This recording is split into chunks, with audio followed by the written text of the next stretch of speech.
மூகம் கரோதி வாசாலம் பங்கும் லங்கயதே கிரிம் யத்கிருபா தமகம் வந்தே பரமானந்த மாதவம். ஸ்ரீமத் பகவத்கீதை 13வது அத்தியாயம் க்ஷேத்ரஜ்ஞ விபாக யோகம். இந்த உடலையும் இந்த உடலில் உறைபவனையும் பிரித்து அறியும் தலைப்பு. க்ஷேத்திரம்னா இடம், இந்த உடல்னு அர்த்தம். க்ஷேத்ரஜ்ஞனா இந்த உடலை அறிபவன். 2 தத்துவம் நம்மகிட்ட இருக்குது. இது கொஞ்சம் வேதாந்த ஞான யோகத்துக்குள்ளே வரும். இதை பிரித்து அறியக்கூடிய தலைப்பு. இந்த க்ஷேத்திரம்னா என்ன, க்ஷேத்ரஜ்ஞன்னா என்னங்கிறது உள்ளேயே விளக்க போகிறார். அதனால் அங்கே போய் விரிவாக பார்த்துக்கலாம். இங்கே அர்ஜுனுடைய கேள்வியும் அதற்கான பதிலும் வருது. அர்ஜுனுடைய கேள்வியில் ஒரு 7 வார்த்தைகளை சொல்லி இதனுடைய அர்த்தம் என்னன்னு கேட்குறான். அதற்கு பகவான் பதில் சொல்லிவிட்டு பிறகு ஞானம் அதில் ஒன்று வருது. அந்த 7 வார்த்தைகளில் ஞானம்னு ஒரு வார்த்தை. அதற்கு ஒரு 20 பண்புகளை சொல்கிறார். பிறகு ஞானத்தினுடைய பலனை சொல்கிறார். அர்ஜுனுடைய கேள்வி, அதுக்கு பதில். அதில் ஞானம்ங்கிற ஒரு வார்த்தைக்கு 20 பண்புகள் சொல்கிறாரு. பிறகு ஞான பலனை சொல்கிறார். இங்கே என்ன கேட்குறான்னு சொன்னால், அர்ஜுனுடைய கேள்வி க்ஷேத்திரன்னா என்ன, க்ஷேத்ரஜ்ஞன்னா என்ன, அதுக்கு விளக்கம் சொல்கிறார். கேட்குறான். அப்புறம் ஞானம்னா என்ன, ஞேயம்னா என்ன, பிரகிருதினா என்ன, புருஷன்னா என்ன, 7 வார்த்தை சொல்கிறான். இங்கே தத்துவ விளக்கம், பரமாத்ம ஸ்வரூபம் வருது, ஞான சாதனை வருது, ஞானத்தினுடைய பலன் வருது. நம்ம ஏற்கனவே 12 அத்தியாயம் பார்த்து முடிச்சிட்டோம். 12 அத்தியாயம் பார்த்தாச்சு. அது 6 பிரித்தோம். ஞாபகம் இருக்கா? 6 அத்தியாயம் பிரித்தோம். முதல் 6 அத்தியாயத்தில் ஆத்ம தத்துவம், தன்னை பற்றிய அறிவு, சுயமுயற்சி, கர்மயோகம். 2வது 6 அத்தியாயத்தில் கடவுளுடைய அனுகிரகம், கடவுள் தத்துவம், கடவுளை பற்றிய அறிவு. இது 3 வந்தது. அதில் இப்போ வரப்போகிறது என்னன்னு சொன்னால், ஞான யோகம். முதல்ல கர்மயோகம், 2வது பக்தி யோகம், இங்கே ஞான யோகம். ஞான யோகம் பிரதானமாக இருக்கும். எல்லாத்துலேயும் எல்லா கருத்தும் வருது. இந்த 6 அத்தியாயத்தில் ஞான யோகம் அதிகமாக இருக்கும். நம்ம ஆன்மீக சாதனையில் கர்மயோகம், ஞான யோகம் தான் முக்கியம். கர்மயோகம் முதல் படி, ஞான யோகம் 2வது படி. பக்தி எல்லாத்துலேயும் கலந்துருக்கும். பக்திங்கிறது கலந்துருக்கும். அப்போ கர்மயோகம், பக்தி யோகம், ஞான யோகம். அங்கே ஆத்ம தத்துவம், 2வது கடவுள் தத்துவம். இங்கே என்ன சொல்ல போகிறாருன்னா, கடவுளுக்கும் அந்த ஆத்மாவுக்கும் நம்மளுக்கு உள்ள சம்பந்தம் என்ன, ஒற்றுமையை சொல்ல போகிறார். ஜீவ ஈஸ்வர ஐக்கியம். முதல் 6ல் ஜீவ தத்துவம், 2வது 6ல் ஈஸ்வர தத்துவம். இந்த 3வது 6ல் ஜீவனுக்கும் ஈஸ்வரனுக்கும் உள்ள கனெக்ஷன், சம்பந்தம் என்ன, ஒற்றுமை என்ன. முதல் 6ல் சுயமுயற்சியை பற்றி அதிகமாக சொன்னார். சுயமுயற்சி இருந்தால் மட்டும் பத்தாது, கடவுளுடைய அனுகிரகம் வேணும்னு 2வது அத்தியாயத்தில் பார்த்தோம். இங்கே சுயமுயற்சியோடு கடவுள் அனுகிரகத்தோடு நல்ல பண்புகளை பெற வேண்டும். இந்த நல்ல பண்புகளை பெற்றோம்னு சொன்னால் நம்மளுக்கு இந்த ஆத்ம தத்துவம் புரியும், இந்த ஜீவ ஈஸ்வர ஐக்கியம் புரியுங்கிறதுக்காக இங்கே பண்புகள் சொல்லியிருக்கு. இப்போ நம்ம பார்க்க போகிற தலைப்பு நல்ல பண்புகள். இந்த அத்தியாயத்தில் 20 பண்பு வருது. அடுத்த அத்தியாயத்தில் சத்துவகுணம், ரஜோகுணம், தமோகுணம், 3 குணம் அங்கே வருது. பிறகு 15ல் கொஞ்சம் சொல்கிறாரு. 16ல் தெய்வ அசுர சம்பத் விபாக யோகம்னு வரும். அங்கேயும் தெய்வ குணம், அசுர குணம் வரும். 17ல் ஸ்ரத்தா திரய விபாக யோகம், நம்பிக்கைக்கு 3 குணத்தை அடிப்படையாக வச்சு சொல்வார். 18ல் எல்லாம் சாரத்தை முழுசாக சொல்வார். இந்த குணங்கள் பிரதானமாக வருது. ஞானத்தை பற்றி வரும். நம் கடவுளுக்கும் நம்மளுக்குள்ள சம்பந்தம். அடுத்து நம்மளுக்குள்ளே 2 தத்துவம் இருக்குது, அதை பற்றி ஆராய்ச்சி. இதெல்லாம் ஞானத்தை பற்றி ஃபுல்லாக வரப்போகுது. பிறகு 2க்குள்ள சம்பந்தத்தை பற்றி வரப்போகுது. இப்போ இந்த இதில் 3வது பகுதியில் ஞான யோகம் மெயினாக. ஒரு தத்துவத்தை புரிகிறதற்கும் மோட்சத்தை அடைவதற்கும் கடைசி சாதனை, நேரடியான சாதனை ஞான யோகம்தான். இது வரைக்கும் எல்லாம் வரும். இப்போ கொஞ்சம் டாபிக் எப்படி போகுதுன்னா, கொஞ்சம் ஞான யோகத்துக்குள்ளே போகும். கர்மயோகமும் பக்தி யோகமும் ஞானத்தை அடைவதற்கு நேரடியான சாதனை இல்லை, மோட்சத்தை அடைய. அது என்ன பண்ணால், புரிவதற்கு உண்டான தகுதியை நம்மளுக்கு கொடுக்கும். கர்மயோகம், பக்தி யோகம். ஞான யோகம் என்ன பண்ணால் நேரடியாக மோட்சத்தை கொடுக்கும். இந்த ஞான யோகத்திலே 3 விஷயம் இருக்குது. சிரவணம், மனனம், நிதித்தியாசம். சிரவணம்னா என்ன? குரு மூலமாக தத்துவத்தை கேட்குறது, பிறகு அதில் சந்தேகத்தெல்லாம் நிவர்த்தி பண்ணுறது, பிறகு அந்த தத்துவத்தை உள்ள ஜீரணித்து நம்மயமாக ஆக்குவது. இது மூணும் ஞான யோகத்தில் வருது. சிரவணம், மனனம், நிதித்தியாசம். சிரவணம்னா கேட்டு புரிஞ்சுக்கிறது, புரிகிறது வரைக்கும் சிரவணம். மனனம் சொன்னால் சந்தேகமெல்லாம் நீக்கிறது. அதில் ஏதாவது சந்தேகம் வரும், அதெல்லாம் கிளாஸ் கேட்க கேட்க நிவர்த்தியாகும். பிறகு இந்த தத்துவம் நம்மயமாக மாற வேண்டும். எப்போ கேட்டாலும் சொல்லணும். முதல்ல வாய்ப்பாடு மனப்பாடம் பண்ணுவோம் சின்ன வயசில். அந்த மனப்பாடம் பண்ண வாய்ப்பாடு இப்போ திடீர்னு கேட்டால் வருதா, ஞாபகத்துக்கு வருதா வரலையா? 6×5 30 சொல்லுவான். இப்போ எல்லாம் 6×5 கால்குலேட்டர் தட்டுறாங்க. இந்த கால்குலேட்டர் வந்த நேரம் நான் பார்த்தேன், ஒரு கடையில் போய் ஒரு 6 பொருள் வாங்கினேன். ஒன்று 5 ரூபான்னார். எவ்வளவுன்னு கேட்டேன். நான் கேட்கல, நான் எடுத்துக்கிட்டு இருக்கேன், அவர் கட்டிக்கிட்டு இருக்கார். 6×5 தட்டிக்கிட்டு இருக்கார். காலேஜில் படித்தவர். நம்மயம் ஆயிரணும். அந்த காலத்தில் அரைக்கா முக்கால்வாசி மனப்பாடம்லாம் சொல்லிடுவாங்க. இந்த மாதிரி தத்துவம் ஆத்மா நான் அழியாத சொரூபங்கிறது ஒரு பிரச்சனை வரும்போது ஞாபகத்துக்கு வரணும். உடம்புல ஒரு பிரச்சனை, வெளியே ஒரு பிரச்சனை வரணும், அதெல்லாம் ஞாபகத்துக்கு வரணும். உள்ள நம்மயமானால் துக்கமெல்லாம் போயிடும். அதுதான் தத்துவம் எல்லாம். அப்படி கேட்கறது சிரவணம். பிறகு சந்தேகங்களை நீக்கி விபரீத பாவனையை நீக்குவது நிதித்தியாசனம். அதான் நம்மயம் ஆகிறதுனா எப்படின்னா, நம்மகிட்ட எத்தனையோ ஜென்மாந்திரங்கள் இந்த உடம்பு தான் நான் நினச்சிக்கிட்டு இருக்கோம். இந்த ஜென்மில் ஒரு எறும்பு உடம்புல போயிருந்திருப்போம், அப்போ அந்த எறும்பு உடம்பு தான் நான் நினச்சிருப்போம். ஒரு மிருகம் உடம்புல போயிருந்திருப்பான், மிருக உடம்பு தான் நான் இருப்பான். புல்லாகி பூடாகி புழுவாயின்னு படிக்கிறார்ல மாணிக்கவாசகர். இத்தனை சரீரம் எடுத்துட்டேங்கிறார். பிறந்து இழைத்தேங்கிறார். தேவ சரீரம் எடுத்துட்டேன், அசுர சரீரம் எடுத்துட்டேங்கிறார். அப்போ இந்த சரீரம்தான் நான்கிற புத்தி இருந்து இருந்து பழகி போச்சு. என்ன இருந்தாலும் இந்த உடம்பு நான் அல்லங்கிறது ஞானம் வந்தால் கூட அது போகாது. அதுக்காக அது நிலை பெறுவதற்காக ஞான நிஷ்டை அடைய வேண்டும். அது நிதித்தியாசம்னு பேர். இந்த கர்மயோகம், உபாசனா யோகம்லாம் என்னென்னா, பக்தி யோகமெல்லாம் நம்ம சாப்பாடை தயார் பண்ணுறது மாதிரி. வீட்டில் காய்கறியெல்லாம் வாங்கி அடுப்பெல்லாம் வச்சு எல்லாத்தையும் சுத்தம் பண்ணி போட்டு வேக வச்சு அதுக்கு எவ்வளோ நேரம் ஆகும்? ரொம்ப நேரம் ஆகும். 2 மணி நேரம் 3 மணி நேரம் ஆகும். இதெல்லாம் கர்மயோகம், பக்தி யோகம். சாப்பிட்றது ஞான யோகம். அதுக்கு கொஞ்ச நேரம் தான் ஆகும். சாப்பிட்றது எப்படின்னா சிரவணம்னு பேர். சாப்பிட்றது உள்ள ஜீரணமாகுது பார்த்தீங்களா, அது மனனம். அது ஜீரணமாய் நம்ம ரத்தத்தோட கலக்கிறது நிதித்தியாசம். இது ஞான யோகம். சாப்பிட்றது வரைக்கும், சமையல் பண்ணி முடித்து தட்டில் போடுறது வரைக்கும் கர்மயோகம், பக்தி யோகம். சாப்பிட்றது ஞான யோகத்துக்குள்ளே வருது. அதில் சாப்பிட்றது சிரவணம், வயிற்றுக்குள்ளே போய் ஜீரணமாகிறது மனனம், பிறகு நம்மயமாகுவது நிதித்தியாசனம். இது ஞான யோகத்தில். இது இங்கே முக்கியமாக சொல்லப்படுது. அதனுடைய பலன் என்ன? சாப்பிட்டு முடித்தவொடனே பசி அடங்கிடும், உடல் ஆரோக்கியமாகும். அது மாதிரி இங்கே என்னென்ன துக்கம் போயிடும். இங்கே எல்லா துயரமும் போய் மனசில் ஒரு நிறைவு வந்துவிடும். இது பலன். பிறகு ரெண்டாவது இங்கே என்ன சொல்கிறாருன்னா, பண்புகள் நிறையா சொல்லப்பட்டிருக்கு.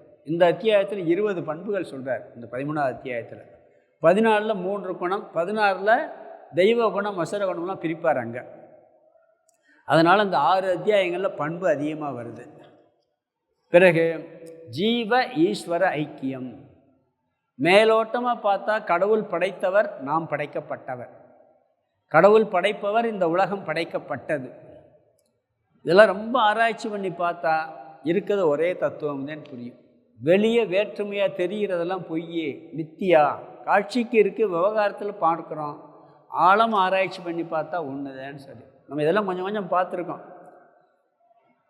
கையில் போடுறது, காலில் போடுறது, கழுத்தில் போடுறது, மூக்கில் போடுறது, எல்லாம் தங்கம்தான்.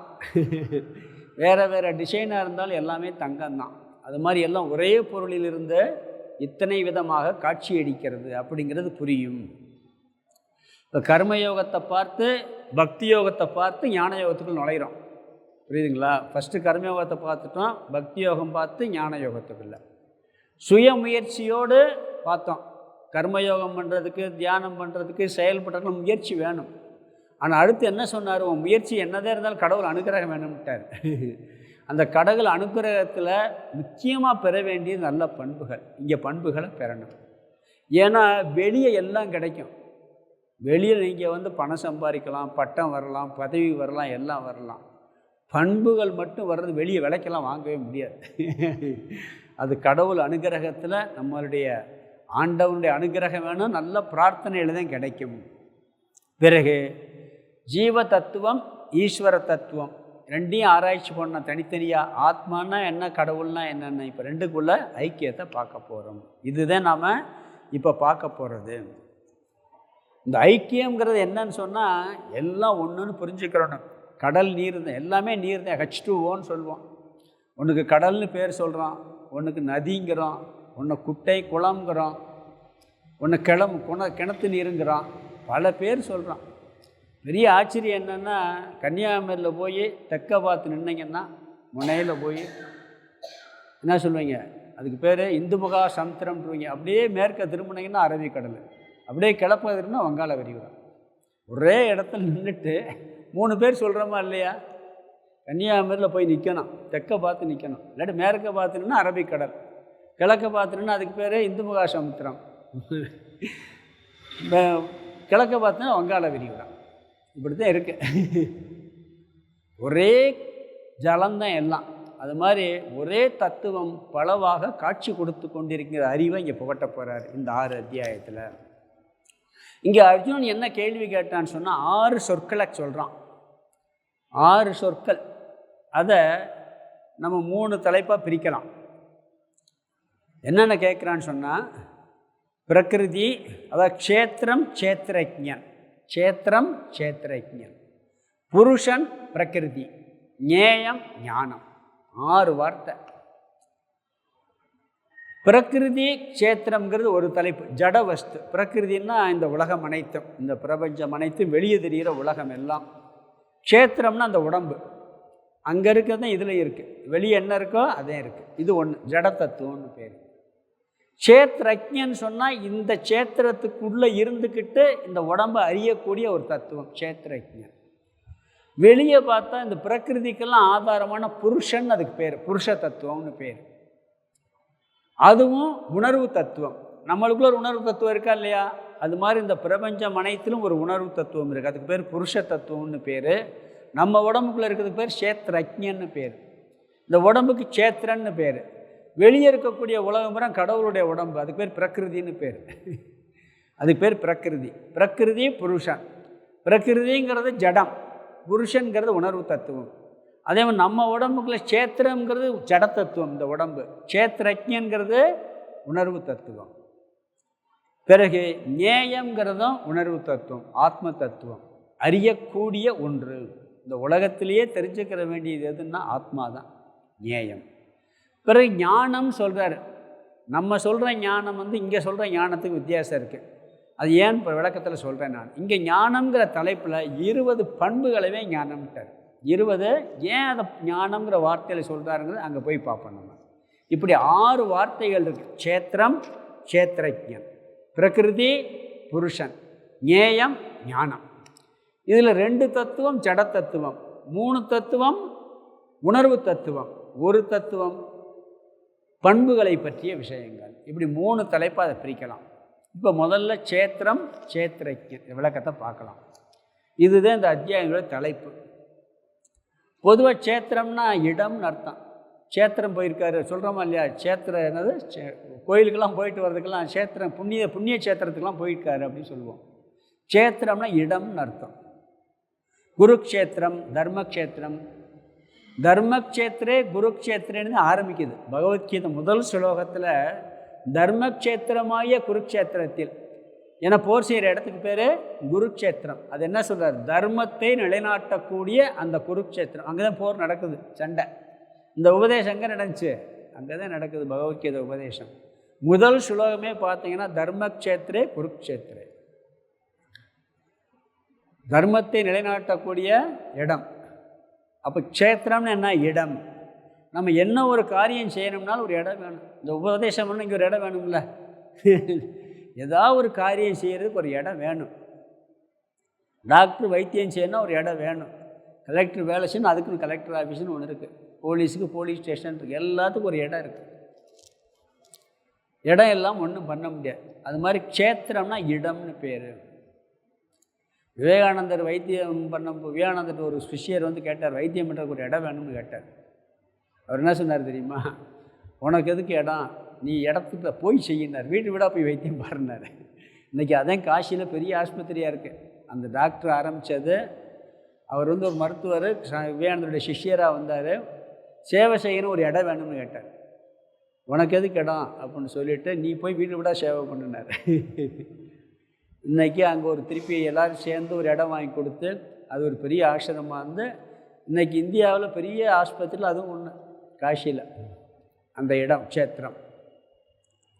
அதனால் இடம்னு பேர் இது.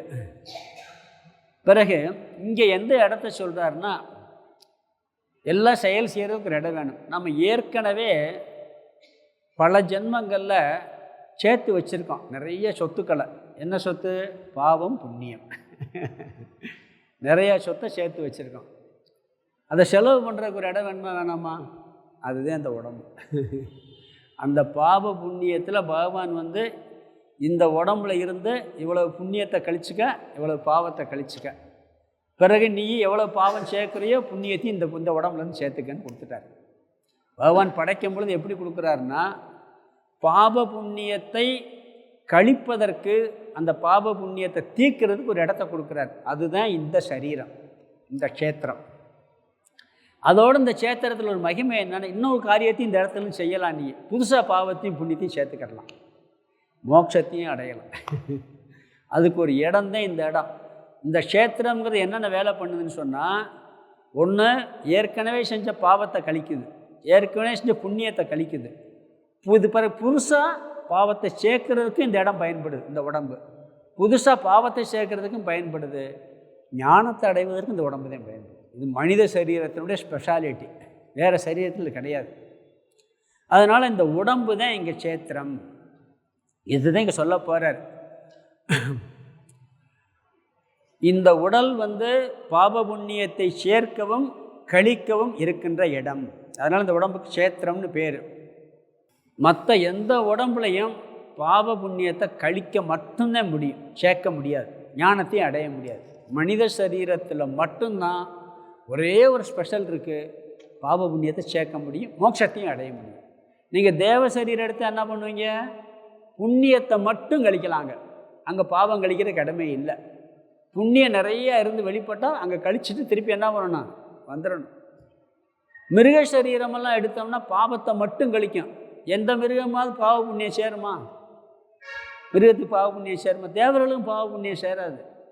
அவங்க என்ன பண்ணுவான்னு, ரொம்ப புண்ணியம் பண்ணிருச்சுன்னா தேவலோகம் போய் புண்ணியத்தை தீர்த்த உடனே பகவான் கீழே தள்ளிடுவார். எந்த ஜென்மம்லாம் தெரியாது. தேவ ஜென்மம் எடுத்தால் நம்ம நினைக்கிறோம் தேவர்கள் பிறவி தான் உயர்வுன்னு நினைக்கிறோம். தேவர்களாக போயாச்சுன்னா அடுத்த ஜென்மம் என்னன்னு தெரியவே தெரியாது. அவங்க நிர்ணயம் பண்ணவும் முடியாது தேவர்களால். அடுத்த ஜென்மத்தை தீர்மானிக்கிற சக்தி கூட அந்த சரீரத்துக்கு இல்லை. ஏன்னு சொன்னால் அந்த புண்ணியம் முடிஞ்சோன்னு அடுத்து ஸ்டாக் நிறையா இருக்கும், அதில் பாப கர்மம் நிறையா இருந்து அதை வெளியேற்றுவார் அவர் பகவான் வந்து. அதாவது கூட்டம் கூட்டமாக இருக்கான். எப்போ ஆரம்பிச்சிச்சின்னு தெரியாது நம்ம ஜென்மா. ஆனால் ஒரே சாய்ஸ் என்ன சொல்கிறாருன்னா, அந்த வெளிப்பட்ட பிராரப்த கர்மம் தேவ சரீரத்துக்கு போகாமல் மனித சரீரத்துக்கு வந்தால் ரெண்டு சேர்ந்து தான் மனித சரீரத்துக்கு வரும், பாபமும் புண்ணியமும். அப்போ இன்பத்தையும் கழிப்பான், இன்பத்தை அனுபவித்து புண்ணியத்தை கழிச்சிருவான், துன்பத்தை அனுபவித்து பாவத்தை கழிச்சிருவான். ஆனால் இந்த மனித சரீரத்தில் ஒரு ஸ்பெஷல் என்னன்னா, நீ வந்து புதுசாக புண்ணியத்தை சேர்க்க முடியும், புதுசாக பாவத்தை சேர்க்க முடியும். அடுத்த ஜென்மத்தை நிர்ணயம் பண்ணுவதற்கும் உனக்கு சக்தி இருக்குது. இந்த ஜென்மத்தோடு முடிக்கிறதுக்கு இதில் சக்தி இருக்குது மனித பிறவியில். பார்த்தீங்களா எவ்வளோ பெரிய சிறப்பு இருக்குன்னு பாருங்கள். ஒன்று புதுசாக பாவத்தை சேர்க்கலாம், புண்ணியத்தை சேர்க்கலாம். அடுத்த ஜென்மம் மனித பிறவிதான் உன்னால் நிர்ணயம் பண்ண முடியும். இல்லை இங்கே இருந்துட்டு சொர்க்கம் போகிறதுக்கு நிர்ணயம் பண்ண முடியும், கடவுளாக ஆயிர முடியும், பிறக்காமையும் ஆயிர முடியும். எல்லாத்துக்கும் இந்த மனித சரீரத்தில் இடம். இது க்ஷேத்திரம். இந்த இடத்துல இந்த உடம்புல உட்காந்துக்கிட்டு இவ்வளோ வேலையும் செய்யலாங்கிறார் மனித சரீரத்தில். அதனால் இது ரொம்ப முக்கியமான சரீரம். இந்த உடம்பு எங்கேருந்து வந்துச்சு? பஞ்சபூதம். இந்த பஞ்சபூதம் வந்து க்ஷேத்திரம். வெளியே என்ன இருக்குது? அதுவும் பஞ்சபூதம். அதுவும் என்ன? அதுவும் க்ஷேத்திரம் தான். அது பற்றி ரெண்டாவது பார்க்க போகிறேன். இங்கே மனசும் வந்து எதுலேருந்து வந்துச்சுன்னா பஞ்சபூதத்துலேருந்தே வந்துச்சு. நம்மகிட்ட இந்த உடம்பு மட்டும் இடம் கிடையாது, மனசும் ஒரு இடம்தான். மனசுக்குள்ளேயும் இன்னொரு சக்தி இருக்குது, அதுதான் ஆத்மான்னு சொல்ல போகிறோம். இந்த மனசில் நல்ல எண்ணங்களை விதைச்சா நல்ல பலன் கிடைக்கும், கெட்ட எண்ணங்களை விதைச்சா கெட்ட பலன் கிடைக்கும். இந்த உடல் உள்ளம் இரண்டுமே பஞ்சபூதத்தில் வந்தது தான். அது மாதிரி இந்த உலகமும் இதிலிருந்து வந்துச்சு, பஞ்சபூதத்திலேருந்து வந்தது. இது எல்லாம் க்ஷேத்திரம். இந்த க்ஷேத்திரத்தில் இன்னொரு குணம் இருக்குது. அதாவது இந்த அண்டத்தில் உள்ளது தான் பிண்டத்தில் இருக்குன்னு விவேகானந்தர் சொல்வார். எப்போ பார்த்தாலும் அண்டத்துலேயும் பஞ்சபூதம், இந்த பிண்டத்துலேயும் பஞ்சபூதம் தான், வேறு ஒன்றும் கிடையாது. பஞ்சபூதத்தில் தோன்றி பஞ்சபூதத்தில் இருந்து பஞ்சபூதமாக மாறிடும். இந்த க்ஷேத்திரத்தினுடைய தன்மை என்னன்னா, எப்பயுமே தோன்றுவது அழிவது, தோன்றும் இருக்கும் போயிடும். இல்லை யார் சரீரமாவது இப்போ இது வரைக்கும் இருக்கா? யார் உடம்பாவது இருக்கா? ஒரு உடம்பு சொல்லுங்கள். கிருஷ்ணர் சரீரமே போயிடுச்சு, ராமர் சரீரம் போயிடுச்சு, அவருடைய ஆத்மா இருக்குது, அது மாறாமல் இருக்குது. அந்த சரீரம் எல்லாமே வியாசராக இருக்கட்டும், வால்மீகியாக இருக்கட்டும், எப்படிப்பட்ட மகரிஷிகளாக இருக்கட்டும், அந்த சரீரம் கட்டாயம் அழியக்கூடியது, மாறுவது அழிவது. கிருஷ்ணரும் சின்ன குழந்தையாக இருந்து வளர்ந்தார், ராமரும் சின்ன குழந்தையாக இருந்து வளர்ந்தார், வியாசர் அப்படித்தான். எல்லாம் சின்னது மாறி மாறி வந்து ஒரு ஸ்டேஜில் மொத்தமாக அழிஞ்சிடும். இது இந்த க்ஷேத்திரமாகிய உடலினுடைய தன்மை. இது ஜடம், இருக்கக்கூடிய இடம், பிறகு இது மாறக்கூடியது. இதெல்லாம் அனாத்மா, பார்க்கப்படுபவைன்னு அர்த்தம். பார்க்கப்படுபவை, திருஷ்யம்னு பேர். அன்றைக்கி ஒன்று சொன்ன ஞாபகம் இருக்கா? திருஷ்ய விவேகம் சொன்னா உங்கள்கிட்ட சொன்னான்னு தெரியல. நம்மகிட்ட ரெண்டு தத்துவம் இருக்குது. ஒன்று திருஷ்யம், திருஷ்யம்னா பார்க்கப்படுவது. இந்த க்ஷேத்திரம் பார்க்கப்படுவது உடல். இப்போ இதெல்லாம் பார்க்குறேன்னா பார்க்கலையா? பார்க்குறேன். இது நான் சொல்ல முடியுமா? இந்த புஸ்தகத்தை பார்க்குறேன்னா இல்லையா? பார்க்குறேன். இந்த புஸ்தகம் நானா? நான் சொல்ல மாட்டேன். எதையெல்லாம் நான் அறிகின்றேனோ, எதையெல்லாம் பார்க்கின்றேனோ அது நான் அல்ல. இது உண்மையா இல்லையா? அறியப்படும் பொருள் நான் அல்ல. அதே மாதிரி ஏன்னா நான் தனியாக இருந்துக்கிட்டு அதை அறிகிறேன், இன்னொன்னையும் அறிகிறேன். இந்த உடம்பை நான் அறிகிறேன்னா அறியலையா? என் உடம்பு ரொம்ப நல்லா இருக்கும்பேன், என் உடம்பு சரியில்லைங்க. இதை யார் தெரிஞ்சுக்கிறா? என் உடம்பு நல்லா இருக்குது, என் உடம்பு சின்ன உடம்பாக இருந்துச்சு, இப்போ பெரிய உடம்பாகிருச்சு, ஒல்லியாக இருந்தேன், இப்போ குண்டாயிட்டேன், இப்போ ஆரோக்கியமாக இருந்தேன், இப்போ நோய்வாய்ப்பட்டேன். இதெல்லாம் யார் சொல்கிறா? உள்ளே இருந்துக்கிட்டு இந்த உடம்பு மாறிக்கிட்டே இருக்குது. இந்த உடம்பு மாறுறதை ஒருத்தன் பார்த்துக்கிட்டு சொல்லிக்கிட்டே இருக்கான். உள்ள மாறுவதை மாறாமல் இருந்து ஒருவன் சொல்கிறான். அப்போ தான் முடியும். நம்ம சின்ன வயசில் இருந்ததெல்லாம் நம்மளுக்கு எப்படி தெரியுது? நான் உள்ள ஒருத்தன் மாறாமல் பார்த்துருக்கேன். இந்த அறையில் ஒருத்தர் இங்கே மாறாமல் உட்காந்துருந்தாத்தேன், காலையிலேருந்து சாயந்தரம் உட்காந்துருந்தாருன்னா எத்தனை பேர் வந்தாங்க, எத்தனை பேர் போனாங்கன்னு தெரியும். அவர் வெளியே போயிட்டு வந்தாருன்னா தெரியுமா? தெரியாது. அது மாதிரி இந்த உடம்புக்குள்ளே ஒரு தத்துவம் மாறாமல் இருக்குது. அது இந்த உடம்பை கவனிக்குது. அது பார்க்கப்படும் பொருளாக உடம்பு இருக்குது. நான் பார்ப்பவனாக இருக்கின்றேன். அது க்ஷேத்ரஜ்ஞன்னு பேர். இதை அறிபவன். யஜ்ஞன்னா அறிபவன் அர்த்தம். இந்த க்ஷேத்திரத்தை அறிபவன் க்ஷேத்ரஜ்ஞன். மனசு இருக்கு, மனசு தான் பார்க்குதுன்னா மனசை நம்ம பார்க்குறோமா இல்லையா? இன்றைக்கி என் மனசே சரியில்லை, என் மனசு எப்படியோ இருக்குது, எனக்கு மனசு குதூகலமாக இருக்குது, என் மனசு சந்தோஷமாக இருக்குது, என் மனசு துக்கப்பட்டுக்கிட்டு இருக்குது, என் மனசு சரியில்லை சொல்கிறோமா இல்லையா? என் உடம்புக்கு சரியில்லை, என் மனசுக்கு சரியில்லைன்னு சொல்லுவோம். நான் சரியில்லைன்னு நினைக்கா சொல்லுவோமா? யாராவது நான் சரியில்லைன்னு சொன்னால் என்ன சொல்லுவாங்க? வேறு ஆஸ்பத்திரி கூட்டு போயிடணும். என் மனசுக்கு சரியில்லை, என் உடம்புக்கு சரியில்லைன்னு சொல்கிறான். அது நம்ம லாங்குவேஜ்லேயே இருக்குது. அதாவது என்னுடைய உடம்புன்னு சொல்லியாச்சுன்னா நான் தனியாக இருக்கேன். என்னுடைய வீடுன்னு எப்படி சொல்கிறான்? என்னுடைய சட்டைன்னு சொல்கிறேன், என்னுடைய வாட்சுன்னு சொல்கிறேன். அது மாதிரி என்னுடைய உடம்புன்னு தானே சொல்கிறான், என்னுடைய உடம்புன்னு தானே சொல்கிறான், என்னுடைய மனசுன்னு தானே சொல்கிறான். இங்கிலீஷில் அப்படி இல்லை. நம்ம உடம்பு முடியலைன்னா அங்கே ஐயாம் சஃபரிங்மா. நம்ம அப்படி சொல்ல முடியாது. நம்ம லாங்குவேஜே பார்த்தீங்கன்னா உடம்பை பிரித்து பார்க்குற லாங்குவேஜ் நம்ம இந்தியன் லாங்குவேஜ். ஏன்னா உடம்பு வேறு. இங்கிலீஷில் அப்படி இல்லை. உடம்புக்கு முன்னாடி என்ன சொல்லுவான்? ஐ ஆம் சஃபரிங். அப்படி தானே சொல்கிறான். நாம் நான் சரியில்லைன்னு சொல்லுவோமா? என் உடம்புக்கு சரியில்லை, என் மனசுக்கு சரியில்லைங்கிறான். பிரிச்சிடறோம் நம்ம. என்னுடைய வீடு சரியில்லைன்னு சொல்கிறது மாதிரி, என்னுடைய குழந்தை சரியில்லைன்னு சொல்கிறது மாதிரி, என்னுடைய வீடு நல்லா இருக்குன்னு சொல்கிறது மாதிரி, என்னுடைய உடம்பு நல்லா இருக்குது, என்னுடைய உடம்பு நல்லா இல்லைன்னு சொன்னால் இப்போ உடம்பு வேறு நான் வேறையா இல்லையா? இது புரிஞ்ச தத்துவம் புரிஞ்சுன்னு அர்த்தம். உடம்புக்கு அந்நியமாக நான் இருக்கின்றேன், உடம்பு நான் அல்ல. உடம்பை அறிபவன், உடம்பு சேத்திரம், உடம்பை அறிபவன் சேத்திரஜ்ஞன். புரியுதா? சேத்திரத்துக்கும் சேத்திரஜ்ஞனுக்கு வித்தியாசம் புரியுதா? சேத்திரம் என்பது ஒரு இடம், இந்த பாவ புண்ணியத்தை அனுபவிக்கக்கூடிய இடம் இந்த உடல். இந்த உடலுக்கு சேத்திரம்னு பேர். இந்த உடல் மட்டும் இல்லை, உள்ளமும் சேர்ந்து. இந்த உடலையும் உள்ளமும் சேத்திரம், இந்த உடலையும் உள்ளத்தையும் அறிபவன் சேத்திர அஜ்ஞன். சேத்திரத்தை அறிபவன் சேத்திரஜ்ஞன். அதனால் என்ன சொல்கிறாரு சொன்னால், இங்கே சேத்திரஜ்ஞன் எல்லாம் அறிகிறோம், மாறாத தத்துவமாக அறிந்து கொண்டிருக்கின்றோம். நல்லா யோசித்து பார்த்தா தெரியும். சின்ன வயசு, எல்லா வயசும் நம்மளுக்கு தெரியுது.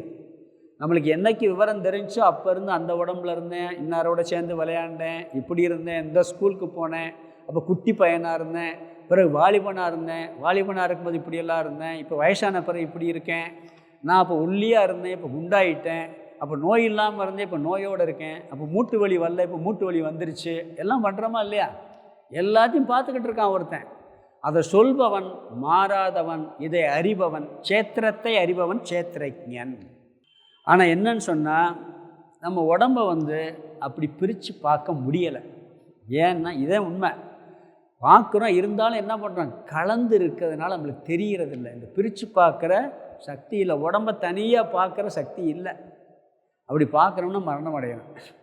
செத்த பிறகு பார்ப்போமா தெரியுமா? கேட்டிருக்கீங்களா? இறந்த பிறகு நம்ம உடம்பை நம்ம பார்ப்போமா? அது கூட அஞ்ஞானிகள்கிட்ட. ஞானி இறந்த பிறகு அவன் பார்க்க மாட்டான், அவன் சமஷ்டியில் கலந்துருவான். ஏன்னா மீண்டும் பிறக்க போகிறதில்ல. இவன் கொஞ்ச நாள் இருந்து பார்த்துக்கிட்டு இருப்பானா. அதாவது வீட்டில் விசேஷமெல்லாம் வைக்கிறாங்களே 16வது நாள்லாம், அது வரைக்கும் இருக்குமா சொல்கிறாங்க. இருந்து யார் அழுகிறா, யார் அழுகலை, யார் சந்தோஷப்படுற, யார் சந்தோஷப்படலை, எல்லாத்தையும் பார்க்குமா. அது சொன்னாங்க, சாமி சொல்லியிருக்கார் ஒரு இடத்துல. அது அதை ட்ராவல் பண்ண வைக்கிறதே அந்த கர்மாதி வைக்கிறாங்க பார்த்தீங்களா, அது ட்ராவல் பண்ண வைக்கிறதுக்காக. சில பேருக்கு அது பண்ணலைன்னா என்ன பண்ணுவாங்கன்னா, ஒருத்தர் பண்ணும்போது மற்ற உயிர்கள் எங்கேயாவது இருந்து அதுவும் சேர்த்து போட்டுன்னு சொல்லி அதுக்கு சேர்த்து பண்ணுவார். நம்ம சம்ஸ்காரத்தில் இருக்குது. ஒவ்வொரு வீட்டில் பண்ணும்போது தான் வீட்டில் மட்டும் இல்லை, தான் வீட்டில் அப்படி யாராவது பண்ணாமல் விட்டு போயிருந்தா, இல்லை வேறு எங்கேயாவது சில உயிர்கள் இருந்து அதுவும் சேர்த்து ட்ராவல் பண்ணட்டும் அப்படின்லாம் அந்த மந்திரங்கள் இருக்குதுன்னு சொல்லுவாங்க. ஆனால் அது வரைக்கும் அது பார்த்துக்கிட்டு இருக்குமா, இந்த உடம்பே அந்த எரிக்கிறது வரைக்கும் பார்க்குமா. இதெல்லாம் சொல்கிறாங்க, பார்க்கலாம். அது அதனால் ரெண்டும் கலந்துருக்கு, பிரித்து பார்க்க தெரியலை. இது பிரித்து பார்க்குறதே ஒரு விஷயம். அதாவது இந்த உடலும் உணர்வும் கலந்து விட்டது. உயிர் வேற, உடல் வேற. இதனுடைய உயிர்னா ஆத்மா வேற, இது ஜட தத்துவம், அது உணர்வு தத்துவம். ரெண்டையும் மிக்ஸ் பண்ணி நம்ம பார்த்துக்கிட்டு இருக்கோம். அதுதான் பெரிய ஆச்சரியம். ஏன்னு சொன்னால், எப்பயுமே பாருங்கள், ஒரே மாதிரி இருக்கிறதையும் சேரும், கலக்க முடியும். ரெண்டு விருத்தமானது கலக்கவே முடியாது. தண்ணி எண்ணெயும் கலக்க முடியுமா? எண்ணெயோட நல்லெண்ணெயோட தேங்காய் எண்ணெயை கலக்கலாம், இல்லை வேறு எந்த எண்ணெய் வேணாலும் கலக்கலாம். ஒரு எண்ணெயோட இன்னொரு எண்ணெயை கலந்துடலாம். தண்ணியாக இருக்கிற 100 தண்ணியை கலந்துடலாம். ரெண்டு வேறு வேறு இருந்தால் கலக்க முடியாது. இது உணர்வு தத்துவம், இது உடல் ஜட தத்துவம். ஜட தத்துவம் உணர்வு தத்துவம் கலந்து ஒன்றா இருக்கிற மாதிரி ஒரு மாயை தோற்றம் நம்மகிட்ட உள்ள ஊறி போச்சு. அதை பிரித்து பார்க்குற சக்தி இல்லை. அதை பிரித்து பார்க்கறது ஞானத்தை கொடுக்கிறாரு. பிறகு இன்னொரு விஷயம், இந்த சேத்திரஜ்ஞன், சேத்திரம்ங்கிறது பலவாக இருக்குது. உங்கள் உடம்பு வேறு, என் உடம்பு வேறு, எலி உடம்பு வேறு, பூனை உடம்பு வேறு, எத்தனையோ 86 லட்சம் யோனிகள் இருக்கான் அந்த உலகத்தில். சிங்கமெல்லாம் ஒரு யோனி, புலியெல்லாம் ஒரு யோனி, மனிதர்கள்லாம் ஒரு யோனி, இப்படி 86 லட்சம் வகையான உடம்புகள் இருக்கான். அதெல்லாம் பலவாக இருக்குது. உள்ளே இருக்கக்கூடிய உணர்வு அதே மாதிரி பலவாக ஒன்றான்னா, இங்கே ஒரு குண்டை தூக்கி போடுறாரு, ஒன்று தாங்கிறார். அது எப்படி சாமி? அது வேற, நான் வேற. எல்லாரிலும் இருக்கக்கூடிய சேத்திரஜ்ஞன் ஒன்று தான். 100 உடல் இருந்தால் 100 சேத்திரஜ்ஞன் நம்ம சொல்கிறோம். ஆனால் உண்மையிலே தத்துவப்படி பார்த்தா அப்படி தெரியுதே ஒழிய உண்மையில் இல்லை. இது புரிகிறது கொஞ்சம் கஷ்டம். அதாவது ஆகாசம் எத்தனை ஆகாசம் இருக்குது? ஆகாசம் எத்தனை ஆகாசம் இருக்குது? ஒரு ஆகாசமா பல ஆகாசமா? ஒரே ஆகாசம் தானே. வெளியே இருக்கக்கூடிய ஆகாசமும் எல்லாம் ஒன்று தான். இதுக்குள்ளே ஆகாசம் இருக்கா இல்லையா? இந்த அறைக்குள்ளே இருக்குது. இந்த அறைன்னு சொல்கிறதுக்கு காரணம் என்ன? இந்த ஸ்பேஸ் இருந்தால் தான் அறை. இதுக்குள்ளே பூரா நிரப்பி வச்சு அது ரூம்னு சொல்லுவோமா? ரூம் சொல்ல மாட்டேன். ஒரு சட்டி இருக்குது, பானை இருக்குது. பானைன்னு ஏன் சொன்னால் உள்ள ஸ்பேஸ் இருக்கணும். அது இடம் இல்லைன்னு உள்ளே மூடி ஒரு எல்லாத்தையும் மண்ணாக போட்டு மூடியாச்சுன்னா அது கட்டி, அது வந்து பானை கிடையாது. ஆனால் அந்த பானைக்குள்ளே ஒரு ஆகாசம் இருக்குது. ஆனால் அதுக்கு பேர் என்ன? அந்த ஸ்பேஸில் இருந்தால் அந்த பானைக்கு பானைன்னு ஒரு பேரை வச்சிடறோம். அங்கேயும் ஆகாசத்தையும் பேர் வைக்கிறோம். ஏன் வச்சுக்கோங்க, உள்ள ஸ்பேஸில். இந்த அறையின் பேர் என்ன? இங்கே இருக்க ஸ்பேஸ், இந்த நீளம், இந்த அகலத்தில் ஒரு ஸ்பேஸ் இருக்குது. இவ்வளோ இடம் இருக்குன்னு சொல்கிறோமா இல்லையா? அந்த ரூம் எவ்வளோ பெருசாக இருக்குது? 25 அடி நீளம், 30 அடி அகலம், ஒரு 12 அடி உயரம்னு சொல்கிறோமா இல்லையா? அந்த இடத்துக்கு அளவு சொல்கிறோமா இல்லையா? அது இடம் தானே, ஸ்பேஸ் தானே. இதுவும் ஸ்பேஸ் தான். வெளியே இருக்கிறது ஸ்பேஸு, எல்லாம் ஒரே ஸ்பேஸ் தான். ஆனால் என்ன பண்ணுறோம்? இது அறைங்கிறோம், ஒன்று டம்ளருங்கிறோம், ஒன்று சட்டிங்கிறோம், ஒன்று பானைங்கிறோம். எல்லாத்துக்கும் ஸ்பேஸ் இருக்கிறதுனால தான் அந்த சொல்கிறோம். ஒரே ஸ்பேஸுக்கு பல வடிவம் சொல்கிறோம். கொஞ்சம் கஷ்டமாக இருக்குது. இதெல்லாம் தத்துவத்துக்குள்ளே போகிறது போக போக புரியும். அதே மாதிரி சூரியனும் ஒரே சூரியன்தான், ஒரே சூரியன்தான். அமெரிக்காவில் தெரிகிற சூரியன் வேறு, இந்தியாவில் தெரிகிற சூரியன் வேறையா? ஒரே சூரியனில் வந்து 1008 குடம் வச்சுருக்கோம். அதில் 1008 சூரியன் தெரியுமா தெரியாதா? தண்ணி ஊற்றி வச்சா 1008 தெரிஞ்சாலும், ஆனால் சூரியன் எத்தனை சூரியன்? ஒரே. அது மாதிரி ஒரே ஆத்மா 1008 உள்ளமோ கோடிக்கணக்கான லட்சக்கணக்கான கோடானு கோடி ஜீவராசிகளின் உள்ளத்தில் பிரதிபிம்பிக்கிறது. சூரியனுடைய வடிவம் எப்படி தெரியுதோ அப்படி தெரியுது. இருக்கிறது ஒரு சூரியன் மாதிரி.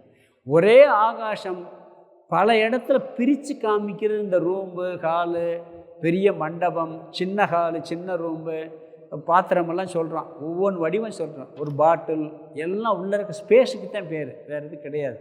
பிரித்து காமிக்கிறது அந்த அந்த வடிவம். இந்த அந்த இந்த அறையில் இருக்கக்கூடிய சுவர்கள், பானையில் இருக்கக்கூடிய அந்த மண், டம்ளர் இருக்கக்கூடிய எல்லாம் அப்படி பிரித்து காமிக்குது. இருப்பது ஒன்று தான், க்ஷேத்ரஜ்ஞன் ஒன்று தான். இப்போ ஒரு மரம், பேப்பர்லாம் கட் பண்ணிடலாம். ஆகாசத்தை கட் பண்ண முடியுமா? ஆகாசத்தை ரெண்டாக வெட்ட முடியுமா?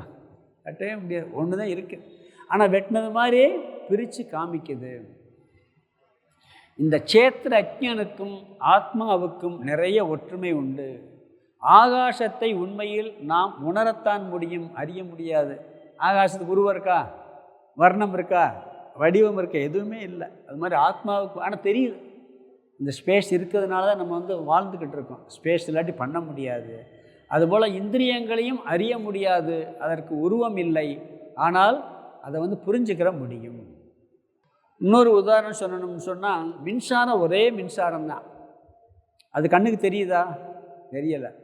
வயரில் எல்லாம் இருக்குது. சுவிட்சை போட்டால் இருக்கா இல்லையான்னு கண்டுபிடிச்சிடலாம். சுவிட்சை போட்டோன்னு லைட் எரிஞ்சால் மின்சாரம் இருக்குது, இல்லாட்டி இல்லைன்னு சொல்லுவோம்.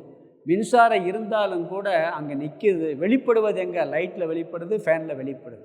ஆத்மா எல்லா இடத்துலையும் இருந்தாலும் இந்த சரீரத்தில் வெளிப்படுகின்றது. ஒரே மின்சாரம் சின்ன பல்பில் 5 வாட்ஸ் பல்பில் லேசாக எரியும், 100 வாட்ஸ் பல்பில் பிரைட்டாக எரியும், 1000 வாட்ஸ் பல்பில் இன்னும் பிரைட்டாக எரியும். அது மாதிரி ஒவ்வொரு உடம்புலையும் அது அந்த ஜீவராசியினுடைய அறிவுக்கு தகுந்த மாதிரி எறும்பு உடம்புல கொஞ்சமாக வெளிப்படுது, மனுஷ உடம்புல அதிகமாக, தேவர்கள் உடம்புல அதிகமாக, கடவுள் உடம்புல 10,000 வாட்ஸ் மாதிரி வெளிப்படுது. எல்லாம் ஒரே ஆத்மா தான். கடவுள் உடம்புல இருக்கிறதும் சரி, நம்மகிட்ட இருக்கிறதும் சரி. அதாவது நம்மகிட்ட கொஞ்சம் சக்தி இருக்குது. ஒரு 100 வாட்ஸ் பல்ப்னு வச்சுக்கோங்க. பிறகு 0 வாட்ஸ் பல்ப் சின்ன சின்ன பூச்சி மற்ற உயிரினங்கள்லாம் வச்சுங்க. 10 வாட்ஸ் பல்ப்பு, 20 வாட்ஸ் பல்ப்லாம் வச்சுக்கிட்டே போகலாம். தேவர்கள் 1000 வாட்ஸ்னு வச்சுக்கிடலாம்.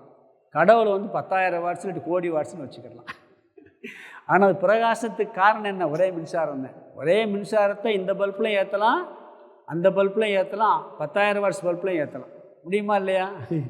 அவர் 10,000 வாட்ஸில் வெளிப்பட்டுக்கிட்டு இருக்கார். யார்? பகவான். நம்ம 0 வாட்ஸில் வெளிப்பட்டுக்கிட்டு இருக்கோம் சின்ன பல்பில். ஆனால் இருக்கிறது ஒரே தத்துவம். க்ஷேத்ரஜ்ஞன் என்ற ஒரு தத்துவம் இப்படி வெளிப்படுகின்றது. சில நேரங்களில் கோயில்கள்லையும் அப்படி தான். நிறைய கடவுள், ஒரே கடவுள் தான். ஆனால் என்ன பண்ணுறோம்? பிரித்து பல கடவுளை நம்ம வழிபடுறோம். எல்லோரும் என்ன, ஒன்றே குலம் ஒருவனே தேவன்லாம் சொல்லுவோம். ஆனால் என்ன பண்ணுறது? இருக்கிறது ஒரே கடவுள் தான். ஆனால் நம்ம என்ன சொல்கிறோம்? அந்த கோயில் அதிக சக்தி இருக்குது, இந்த பகவானுக்கு சக்தி கம்மி சொல்கிறோமா இல்லையா? அதுக்கு காரணம் என்னென்னா, அங்கே நிறைய பேர் வழிபட்டு அதனுடைய ஆற்றல் அங்கே அதிகமாக வெளிப்படுது. அவ்வளோதான் காரணம், வேறு ஒன்றும் காரணம் கிடையாது. கடவுள் வந்து எல்லா இடத்துலையும் நீக்கமர நிறைந்திருந்தாலும் கோயில்களில் வெளிப்படுறார். அது சில கோயிலில் பிரகாசமாக வெளிப்படுறாரு. சில கோயிலில் பிரகாசமாக வெளிப்படுறதில்லை. திருப்பதியில் ரொம்ப பிரமாண்டமாக வெளிப்படுறாரு. ஸ்ரீரங்கத்தில் கொஞ்சம் பரவாயில்ல. இன்னும் சின்ன கோயில்களில் கம்மியாக வெளிப்படுறாரு, அவ்வளோதான். ஆனால் ஒரே கடவுள் தானே. அன்றைக்கி ஒன்று சொன்னால் ஞாபகம் இருக்கா? ஒருத்தர் திருப்பதியை பிடிக்கும்னதுக்கு, திருப்பதியை ஏன் பிடிக்கும், ஸ்ரீரங்கத்தை பிடிக்காதுன்னாரு தெரியுமா? எனக்கு ஸ்ரீரங்கத்தில் அதுவும் விஷ்ணு தான், திருப்பதிலையும் விஷ்ணு தான், ரெண்டு விஷ்ணு தானே. ஏன்னா இவர் கூப்பிட்டோன்னு ஓடியாந்துரு, நின்றுக்கிட்டு இருக்காராம், கூப்பிட்டோன்னு ஓடியாந்துருவாரா, இவர் படுத்துருக்காரா, எந்திரிச்சு வர லேட் ஆகுமா, சொல்லியிருக்கேன் முன்னாடி உங்களுக்கு. அதனால் அவர்தான் கும்பிடுவேங்கிறார். எல்லாம் ஒரே கடவுள் தான். அது மாதிரி எல்லா பல ஆலயங்களில் பல இடங்களில் ஒரே தெய்வம் இருக்கிற மாதிரி ஒரே ஆத்மா, ஒரே சேத்திரஜன் பல உடல்களில் சேத்திரத்தில் வெளிப்படுகிறார். சில சரீரங்களில் பிரகாசமாக வெளிப்படுறாரு, சில சரீரங்களில் கம்மியாக வெளிப்படுறாரு. எல்லாம் இந்த உடலுக்குள் உறையும் ஆத்மா ஒன்று தான்கிறார். அதாவது கடவுள் எல்லா இடத்துலையும் இருக்கார், கோயிலில் அதிகமாக பிரகாசிக்கிறார். அது மாதிரி இன்னொரு இடத்துல எங்கே பிரகாசிக்கிறான், சேத்திரக்கன் இந்த உடம்புக்குள்ளேயும் அவர் தான் வெளிப்படுறார். அதனால தான் இந்த உடம்பவே ஆலயம் சொல்கிறோம். ஊனுடம்பு ஆலயம் சொல்கிறோமா இல்லையா? ஒரு பாட்டு இருக்குது, உள்ளம் பெருங்கோயில் ஊனுடம்பு ஆலயம், வள்ளல் பிரானாருக்கு வாய் கோபுர வாசல், தெல்ல தெளிந்தாருக்கு ஜீவன் சிவலிங்கம், கள்ளப்புலனைந்தும் காலா மணிவிளக்கேன்றது. ஊன் உடம்பு ஆலயம். இந்த ஊனும் உடம்பும் ஆலயம், சேத்திரஜன் அந்த ஆத்ம தத்துவம் குடியிருக்கக்கூடிய ஒரு ஆலயமாக இருக்கிறது. நெஞ்சகமே கோயில், நினைவே சுகந்தம், அன்பே மஞ்சன நீர், பூஜை கொள்ளவாராய் பராவரமேன் தாய்மான ஒரு பாடல் இருக்கு. இந்த நெஞ்சகமே கோயில்ட்டார். இந்த உள்ளத்திற்குள் உடம்பிற்குள் அந்த சேத்திரஜனாகிய ஆத்ம தத்துவம் உறைந்திருக்கின்றது.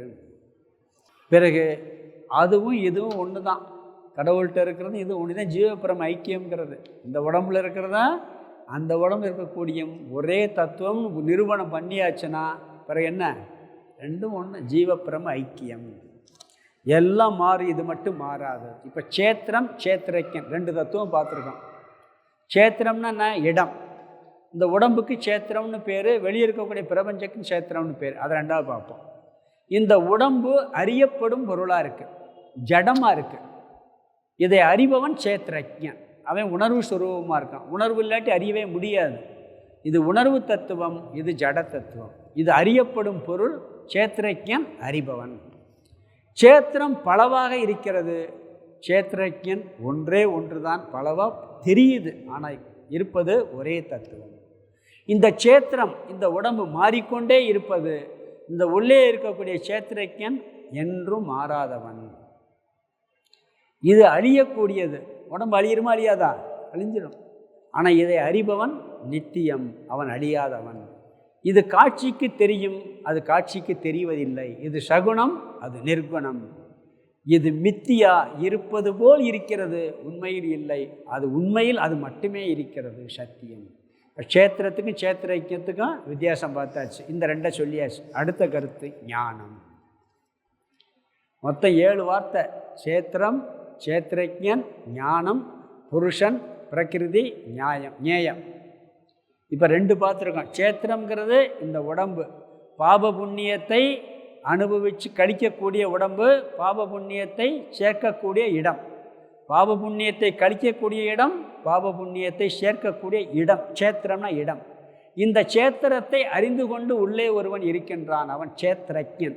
சேத்திரத்தை அறிபவன் பேர். அவன் மாறாமல் அழியாமல் நிர்குணமாக இருக்கின்றான். அறிபவனை அறிய முடியாது, அறிபவனை அறிய முடியாது. அறியப்படும் பொருளைத்தான் பார்க்க முடியுமே ஒழிய, நான் அறிஞ்சிக்கிட்டு இருக்கேன், உடம்பெல்லாம் அறிய முடியுது. இந்த புஸ்தகம் என்னை அறியுமா? என்னை அறியாது. இந்த டேபிள் என்னை அறியும் அறியாது. உடம்பை நான் அறிகிறேன், உடம்பு என்னை அறியாது. அறிபவனை அறியாது, அது அறிபவனாக இருக்கிறது. இதெல்லாம் கொஞ்சம் தத்துவமான விஷயம். புரியாட்டாலும் பரவாயில்ல, கொஞ்சம் போக போக இது புரியும், கேட்டுக்கலாம். பிறகு ஞானம்ங்கிற தலைப்பில் ஒரு 20 பண்புகளை சொல்கிறார். பொதுவாக ஞானம்னா என்ன சொல்லியிருக்கோம்? அறிவு, தத்துவம் சொல்லியிருக்கோம். ஏன் இங்கே ஞானம்ங்கிற தலைப்பில் பண்புகளை சொல்கிறாருன்னு சொன்னால், அதாவது ஞானத்தை அடைவதற்கான சாதனை, இந்த பண்புகள்லாம் ஞானத்தை அடைவதற்கு தகுதியை கொடுக்குமா. அதனால் இந்த பண்புகளுக்கே ஞானம்ங்கிற பேரை வச்சிட்டார் இந்த இடத்துல. இப்போ இங்கே இருக்குது நம்ம என்ன சொல்கிறோம், மதுரையில் ஒரு ரோடு இருக்குது, மதுரையில் இருக்கக்கூடிய அந்த ரோடு அப்படின்னு சொல்கிறோம், அது மதுரையில் இருக்கக்கூடிய ரோடு. தேனியில் ஒரு ரோடு இருக்குது, அதுக்கு மதுரை ரோடுன்னு பேர் இருக்கா இல்லையா? தேனியில் ஒரு ரோட்டுக்கு மதுரை ரோடுன்னு பேர் இருக்கா இல்லையா? அது மதுரையில் இருக்க ரோடா? தேனியில் இருக்க ரோடு தான். மதுரைக்கு போகிற ரோடு, மதுரைக்கு போகிற ரோட்டுக்கு என்ன பேர்? மதுரை ரோடுனே பேரை வச்சுட்டோம். மதுரையில் இருக்க ரோடு மதுரை ரோடு தான். அது மாதிரி ஞானத்துக்கு போகிற பாதையை கொடுக்கறது இந்த பண்புகள். அதனால் இந்த பண்புகளுக்கே ஞானம்னு பேரை வச்சுட்டாரு இங்கே இந்த அத்தியாயத்தில். புரியுதுல? ஞானத்துக்கு கொண்டு போய் சேர்க்குற பாதை, மதுரைக்கு போகிற பாதை மதுரை ரோடு, மதுரையில் இருக்கிறது மதுரை ரோடு தான். அது மாதிரி தத்துவமும் ஞானம்தான். தத்துவத்தை புரிவதற்கு அழைத்து செல்லக்கூடிய பண்புகளுக்கும் ஞானங்கிற பேரை சொல்லி இங்கே 20 பண்புகளை சொல்கிறார். ஞானம்னா சிரவண மனன நிதித்தியாசனம், அதற்கு அழைத்து செல்லக்கூடிய இந்த நற்பண்புகள், இதற்கு ஞானம்ங்கிற தலைப்பில் சொல்கிறார். தயார்படுத்தக்கூடியது, தத்துவத்தை புரிவதற்கு தயார்படுத்தக்கூடிய பண்புகள், அதை ஞானம்ங்கிற பேரில் சொல்கிறார். ஏன்னா இந்த பண்பு இருந்தால் தான் மனசு ஆரோக்கியமாக இருக்கும், தத்துவத்தை புரிஞ்சுக்கிற முடியும். இந்த பண்பு மனசில் இல்லைன்னு சொன்னால் தத்துவத்தை புரிகிறது கஷ்டம். எப்படி உடம்பு ஆரோக்கியமாக வச்சுக்கிறோமோ அப்படி மனசையும் ஆரோக்கியமாக வச்சுக்கிறணும். உடம்பு ஆரோக்கியமாக வைக்கிறதுக்கு என்ன பண்ணுறோம்? நல்ல உணவுகள்லாம் கொடுக்குறோம், நல்ல சாப்பாடு, ஆரோக்கியமான சாப்பாடு சாப்பிட்றோம், சுத்தமாக வச்சுக்கிறோம், எல்லாம் பண்ணுறோமா இல்லையா? அது மாதிரி இந்த மனசையும் ஆரோக்கியமாக வச்சுக்கிற கூடியது தான் இந்த பண்புகள். அதுக்கு என்ன பண்ணணும்? கெட்ட குணத்தை நீக்கணும், நல்ல குணத்தை வளர்க்கணும். தெய்வீக குணங்களை வளர்க்க வேண்டும், அசுர குணங்களை நீக்க வேண்டும். ஏன் இதெல்லாம் செய்ய வேண்டியது இருக்குன்னா, உடம்பை பயன்படுத்தும் போது எவ்வளவுதான் சுத்தமாக வச்சுருந்தாலும் பயன்படுத்தும் போது ஏதோ அழுக்கு ஓட்டும். ட்ரெஸ் எல்லாம் போட்டு என்னதான் போட்டு போனாலும் கூட வெளியே போனால் அழுக்காகுதா இல்லையா? வேறு சுத்தம் பண்ணி போடுறோம். அது மாதிரி என்னதான் நம்ம மனசை பயன்படுத்தினாலும் நல்ல விஷயத்தை கொண்டு வந்தாலும் கூட அதில் கெட்டது கொஞ்சம் வந்துடும். நல்லா உழுது பயிர் செஞ்சு விதைக்கிறான், நெல் மட்டுமா வருது? களையும் சேர்ந்து வருதா இல்லையா? களை அப்பப்போ எடுக்க வேண்டியிருக்கா இல்லையா? அது மாதிரி இந்த மனசில் அப்படி களைகள்லாம் வரும், அதெல்லாம் நம்ம எடுக்கணும். என்ன நல்லது செஞ்சாலும் கெட்டது துக்கிட்டு வரும். ஒருத்தர் நல்லா தானம் பண்ணுறார், நிறையா தானம் பண்ணுறார், நல்ல பண்பு தானே அது. அவருக்கு சைடாக ஒரு எஃபெக்ட் ஒன்று வரும், நான் பெரிய தர்மவான், நான் தானமெல்லாம் பண்ணுறேன். வருதா வரலையா? நிறைய தானம் பண்ணவங்களுக்கு நல்ல பண்பு தான். நல்ல பண்போட நான் நிறைய தானம் பண்ணியிருக்கேன், என்னைய மாதிரி யாரும் தானம் பண்ண முடியும் அப்படின்னு வரும். இவரை விட இன்னொருத்தர் தானம் பண்ணிட்டாருன்னா இவர் நல்லவர், அவர் நல்லவர். இவரை விட அவர் நல்லவராக இருந்தால் இவருக்கு பொறுக்காது, அவர் மேலே பொறாமல் வரும். 2 பேர் நல்லவர்கள் தான், ஞாபகம் வச்சு பாருங்கள். 2 பேர் நல்ல மனிதர்கள்.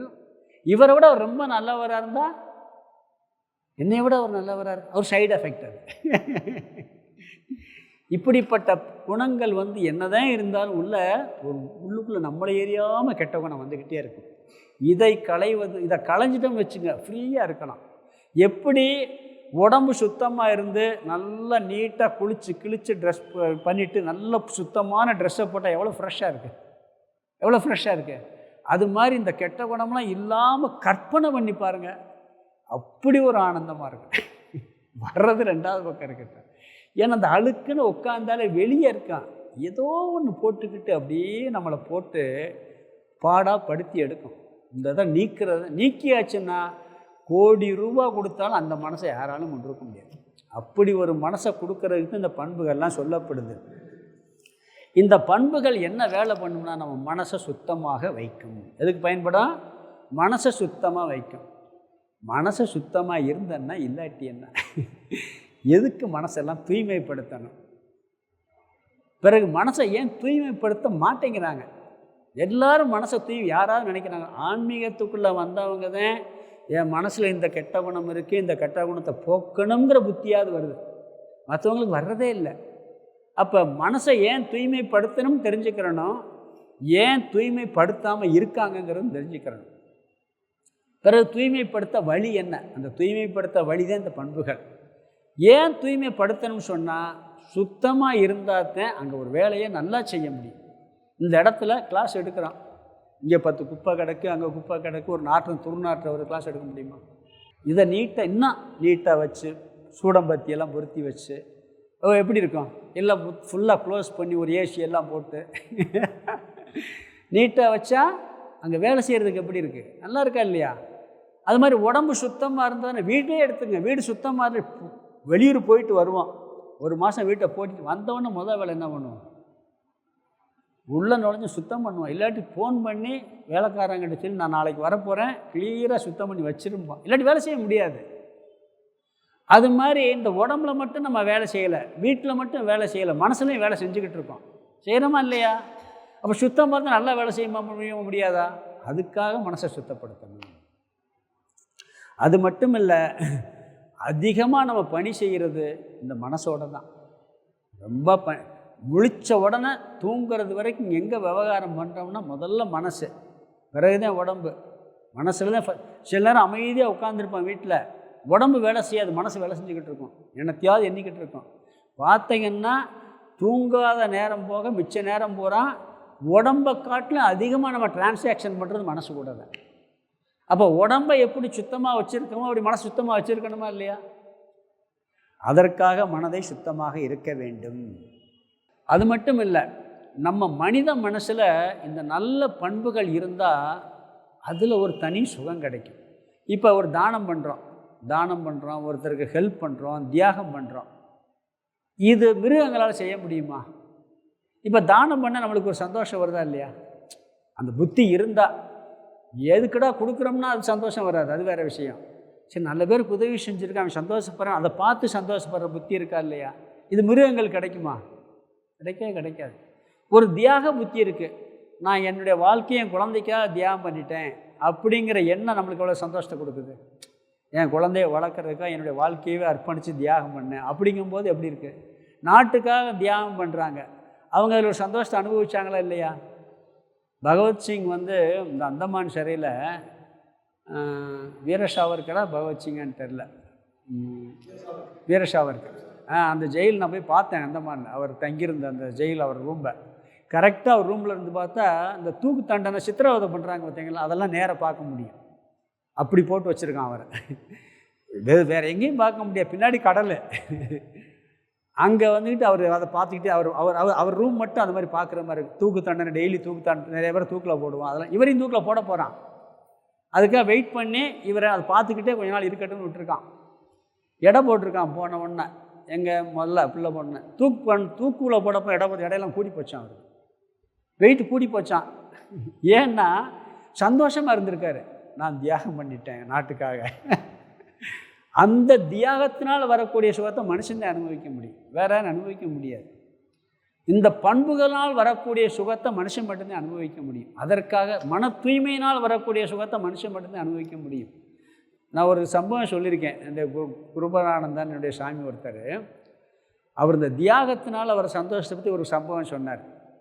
அதாவது அவர் ஆடிட்டர் படிச்சுக்கிட்டு இருக்கார், பெரிய ஃபேமிலியில் வாழ்ந்தவர், அவர் ஃபேமிலியே ரிச் ஃபேமிலி தான். பிகாம் முடிச்சு சிஏ படிச்சுக்கிட்டு இருக்கும்போது ஒரு வீட்டில் தங்கியிருக்காரு. அங்கே கடைகளே கிடையாது, தனியாக ஒரு வீட்டில் வாடகைக்கு எடுத்து படிச்சுக்கிட்டு இருக்காரு. ஒரு வீட்டிலேருந்து சாப்பாடு கொண்டாந்து கொடுப்பாங்க அவங்களுக்கு டெய்லி, அதை சாப்பிட்டுக்கிடுவார். அவர் போயிட்டு படிச்சுட்டு வருவார். பக்கத்தில் டீ கடை எதுவுமே கிடையாது.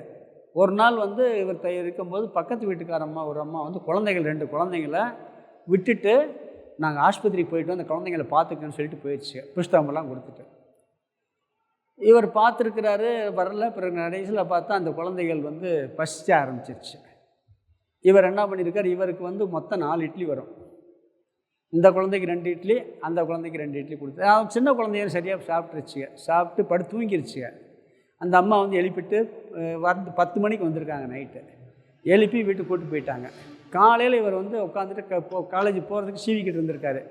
காலை ஏதோ எலி பறந்த மாதிரி இருந்திருக்கு. 2 நாள் குனிஞ்சு பார்த்தா 2 பிள்ளைகள் நமஸ்காரம் பண்ணிக்கிட்டு இருக்கான். அவங்க அம்மா பையை வச்சுக்கிட்டு வாசலில் நிற்கிதான். அந்த அம்மா என்ன சொல்லியிருக்கு, என்னங்கம்மா பார்த்துருக்காரு, இல்லை உனக்கு 4 இட்லி தான் வரும், பூராத்தையும் கொடுத்துட்டு பட்னியாக தானே இருந்திருக்க நீயே. அது இந்த வயசில் நீ 2 சாப்பிட்டு ஆளுக்கு 1 கூட கொடுத்துருக்கலாம். நீ பூராத்தையும் கொடுத்துட்டு பட்னியாக இருந்து நீ சாதாரண ஆளாக இருக்க முடியாது. அதனால் உன்னை டெய்லி நமஸ்காரம் பண்ணி ஸ்கூலுக்கு போக சொல்லியிருக்கேன்னுச்சான். இவர் ஒரு நாள் பட்னியாக இருந்து கஷ்டம்தான், சாப்பிடல, தண்ணியை குடிச்சு படுத்துட்டார். அந்த ஒரு நாள் நான் பட்னியை அனுபவித்தேன், இன்றைக்கி அந்த குழந்தைங்க நமஸ்காரம் பண்ணி இன்றைக்கு வரைக்கும் நினச்சி சந்தோஷப்படுறேங்கிறார். இந்த பண்பில் எவ்வளோ சந்தோஷம் கிடைக்குது யோசிச்சு பாருங்கள். இந்த பண்பில் எவ்வளோ பெரிய சந்தோஷம் கிடைக்குது. இது இந்த மாதிரி நற்குணங்கள் வளரும் பொழுது மனதில் நம்மை எறியாமல் ஒரு ஆனந்தம் வரும். இது எந்த மிருகத்துக்கோ யாராலையும் அனுபவிக்க முடியாது. அதனால் இந்த பண்புகள் நாம் பெற வேண்டும் அப்படிங்கிறார். நம்மை தயார் செய்யப்படுத்துவதற்கு, தத்துவத்தை புரிந்து கொள்வதற்கு இந்த பண்புகள் பயன்படும்.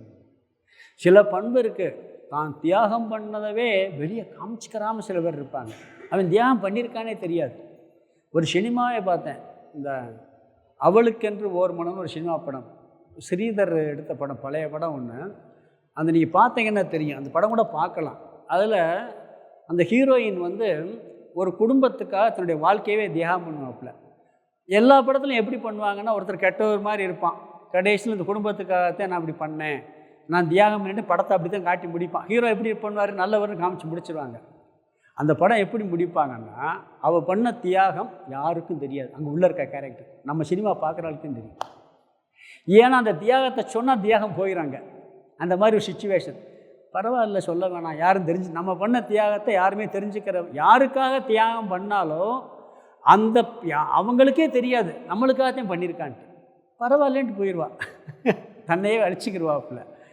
இது கடவுளுக்கு மட்டும் தெரியுங்கிறது மாதிரி சினிமா பார்க்குறவங்களுக்கு தான் தெரியும். இப்படி ஒரு தியாகத்தை பார்த்துருக்கீங்களா? அந்த படம் சரி, எல்லாரும் சொன்னாங்க, என்ன முடிவு இப்படி, அவன் நல்லவனே காமிக்காமல் முடிச்சிட்டான்ட்டு. அதை ஒருத்தர் நான் சொன்னேன், இதுதான் உண்மையான தியாகம்ட்டு. அப்போ ஏதோ சாமிகிட்ட சொன்ன உடனே சாமி சொன்னார், அதை வாங்கிட்டு பார்த்துட்டு, இப்படி ஒரு படம் பார்த்ததே இல்லைன்ட்டு. அந்த தியாகத்தினுடைய பண்பை வந்து தாம் பண்ண தியாகத்தை வெளியவே காமிச்சிக்கிறாம, யாருக்குமே தெரியாமல் இருந்தால் இது எவ்வளோ பெரிய தியாகம். கடவுளுக்கு தெரிஞ்சால் போதும். ஒருத்தனுக்கு நன்மை பண்ணுறோம் ஒரு ஃப்ரெண்டுக்கு, அவனுக்கே தெரியலை நம்மளுக்காகத்தான் எவ்வளோ தியாகம் பண்ணியிருக்கான்ட்டு, தெரியாட்டி பரவாயில்ல அப்படின்னு பண்ணுற தியாகம் எவ்வளோ உயர்ந்த தியாகம் பாருங்கள். இதெல்லாம் அனுபவிக்கிறதுக்கு அந்த பண்பு நம்மளுக்கு, அந்த மனசு இருக்கணும். இதெல்லாம் இங்கே கொண்டு வர போகிறாரு. அதனால் இங்கே நம்மளுக்கு துயரம்ங்கிற நோய் தீரணும்னா ஞானம் வேணும், வேதாந்த விசாரம் வேணும். அந்த வேதாந்த விசாரத்துக்கு மருத்துவர்கிட்ட போகிறோம், நோய் தீர்க்கணும், அது நோய் மருந்து கொடுக்குறாரு, அது வேதாந்த விசாரம் மருந்து. ஒரு பத்தியத்தை சொல்லுவார், அப்போ தான் வேலை செய்யணும். இந்த பண்புகள் இருந்தால் இந்த மருந்து வேதாந்த விசாரம் நன்கு உள்ளே போய் பதியும். இதனால தான் இந்த பண்பு, ஏன் மனசை தூய்மைப்படுத்தணும்னா இதுக்காக தூய்மைப்படுத்தி ஆக வேண்டும். இந்த பண்புகளை நாம் முடிந்த அளவுக்கு கடைப்பிடிக்கணும். ஞானம் வர வர முழுசாக கடைப்பிடிக்க ஆரம்பிச்சிடுவோம்.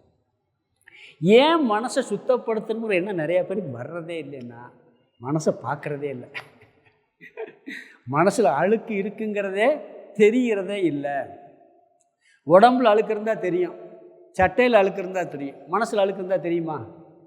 என் மனசில் இருக்கு உங்களுக்கு தெரியுமா? உங்கள் மனசில் இருக்கு எனக்கு தெரியுமா? தெரியாது. மனசை பார்க்குற சக்தி, நம்ம மனசை நம்மளுக்கு பார்க்குற சக்தி இருக்குது, இன்னொரு மனசை பார்க்குற சக்தி நம்மளுக்கு கிடையாது. அப்படி கொடுத்தா யாரும் நடமாட முடியாது வெளியே. இந்த விவேக் ஒரு படத்தில் அவனுக்கு சக்தி ஒரு சாமியார் கொடுத்துருவார். முதல்ல சந்தோஷமாக இருப்பான், அப்புறம் அவஸ்தைப்படுவான். எல்லோரும் நினைக்கிறத நினச்சி பெரிய தேவையும் இல்லை. நம்ம மனசை நம்ம பார்க்கணும்.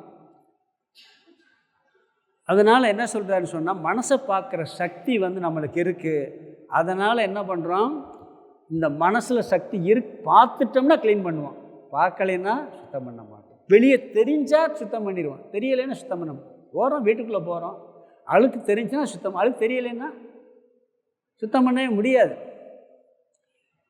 சித்பவானந்தர் சொல்வாராம், பூஜை அறை, சமையலறை, பாத்ரூம், டாய்லெட் 3 ஒரே மாதிரி சுத்தமாக இருக்கணுமா. நீட்னஸ்னால் 3லேயும் ஒரே நீட்னஸ் இருக்கணுமா. நம்ம உடம்பை சுத்தமாக வச்சுக்கிறோம், வெளியே வீட்டை சுத்தமாக வச்சுக்கிறோம், உள்ளத்தை சுத்தமாக வைக்கிறது இல்லை. இதுவும் சுத்தமாக வைக்கணும். காரணம் அது தெரிகிறது இல்லை. இது வீட்டிலே பாருங்கள், நம்ம என்ன பண்ணுவோம் தெரியுமா, யாரும் பார்க்காத இடத்த குப்பையாக போட்டு வச்சுருக்கோம். பார்க்குற இடமா இருந்தால் அப்படி வைக்க மாட்டான், அப்படி தானே வைக்கிறான். மனசை நம்ம பார்க்காததுனால சுத்தமாக வைக்கிறது இல்லை. இந்த வினோபாவை வெள்ளையாடையின் மகிமைன்னு ஒன்று எழுதியிருந்தார் இந்த கீதை பேருரைகளில்.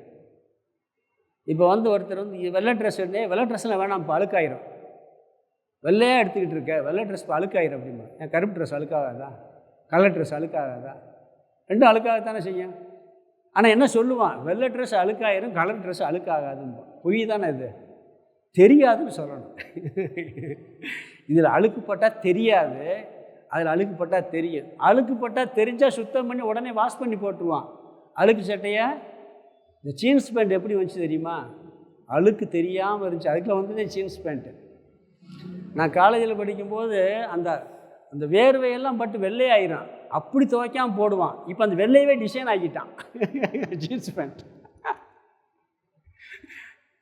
அழுக்கு தெரியக்கூடாதுன்னு நினைக்கிறமே ஒழிய அழுக்கு இருக்கக்கூடாதுன்னு நினைக்கிறதே இல்லை. அப்படி தான் நம்ம பண்ணிக்கிட்டு இருக்கோம்.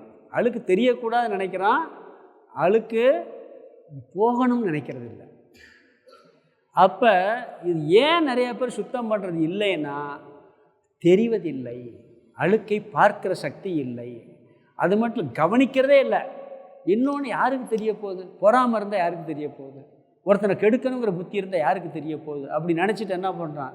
நம்மளுக்கு தெரியுது, நாம் என்ன பண்ணோம், இதெல்லாம் இருக்குது எனக்கு, இவர் மேலே பொறாமல் வருது, இது தேவையில்லை, எனக்கு இந்த கெட்ட குணம் இருக்குது தேவையில்லைன்னு சொல்லி அதை நீக்கணும். அது நம்ம மனசை நம்மளால் பார்க்க முடியும். அப்படி பார்த்தா நீக்க முடியும். அது பார்க்காதனால நீக்க நிறைய பேர் முயற்சி பண்ணுவதில்லை.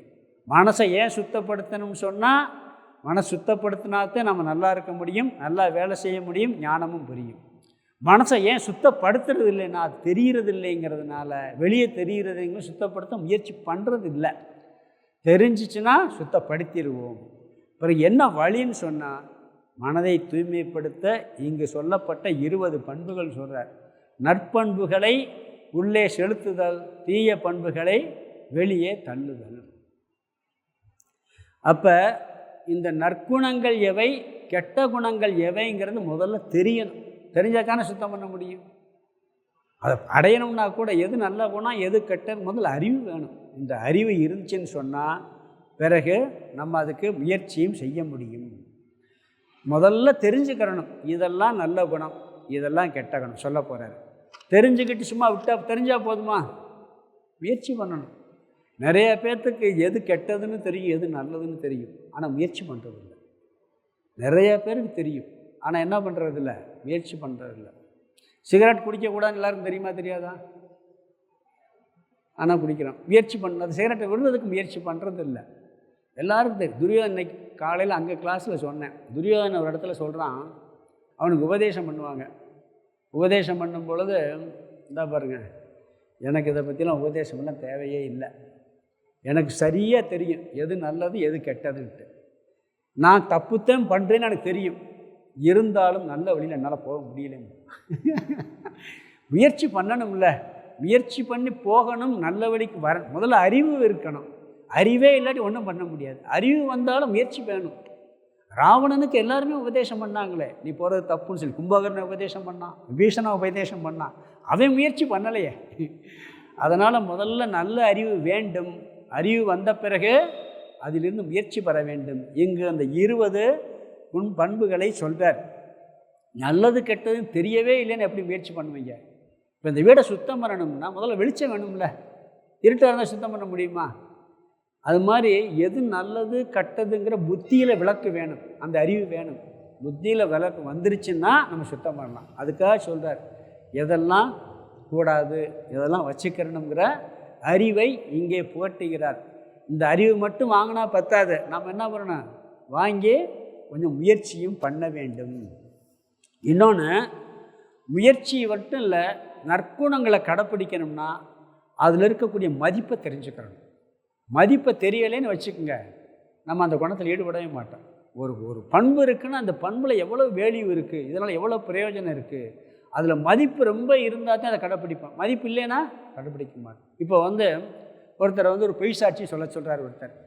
அவர் பொய் சொல்ல மாட்டேன், எனக்கு பொய் சொல்லி பழக்கம் கிடையாது, ஏன்னா சத்தியத்து மேலே எனக்கு மதிப்பு இருக்குது அப்படிங்கிறார். உனக்கு ஒரு 1000 ரூபா தர்றேன்ப்பா, நீ பொய் சாட்சி சொல்லுங்கிறார். இல்லை எனக்கு சத்தியம் தான் முக்கியம், 1000 ரூபா. ஒரு 10,000 ரூபா தர்றேன்ப்பா அப்படிங்கிறார். இல்லை அதெல்லாம் வேணாம் எனக்கு, நான் பொய் சாட்சி சொல்லவே மாட்டேன்.